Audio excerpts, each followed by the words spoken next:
भगवान कबीर के दोहे में एक सच्चाई होती है।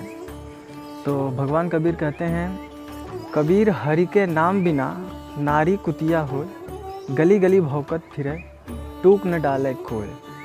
भगवान कहते हैं कि ये मनुष्य जन्म मिला है हमें भक्ति के लिए, न कि हमें मौज मस्ती के लिए मनुष्य जन्म नहीं मिला है। हमारा एकमात्र उद्देश्य इस धरती पर आने का यही होना चाहिए कि हमें भक्ति करनी है और हमें एक दूसरे की मदद करनी है और हमें सच्चाई और ईमानदारी से रहनी है। और भगवान कबीर जी अपने एक दोहे में ये भी बात कहे हैं कि मनुष्य जन्म दुर्लभ है, मिले न बारंबार, जैसे तरुअर से पत्ता झड़े बहुरी न लगता डार।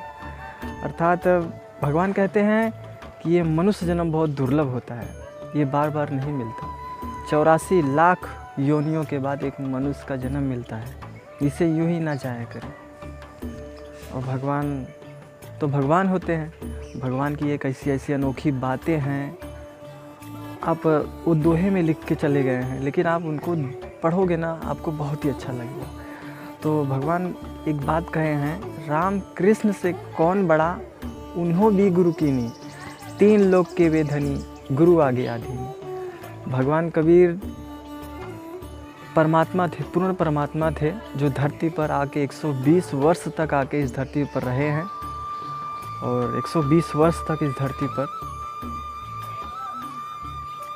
बंदी छोड़। और इस समय वर्तमान समय में एक ही गुरु है जो कि सच्चे गुरु हैं, जो कि संत रामपाल जी महाराज हैं। सभी भाइयों बहनों से निवेदन करता हूं, जिसके पास ये वीडियो अगर पहुंच रही है तो कृपया करके, अगर आप भक्ति में हो, भक्ति लाइन में आना चाहते हो, तो कृपया करके संत रामपाल जी महाराज जी से नाम दीक्षा लेकर उनसे जुड़ जाइए, क्योंकि एक भक्ति का एकमात्र साधन वही है और भक्ति और कहीं नहीं मिलेगी सच्ची, केवल भक्ति गुरु जी के चरणों में मिलेगी। बंदी छोड़ सद्गुरु रामपाल जी भगवान की जय।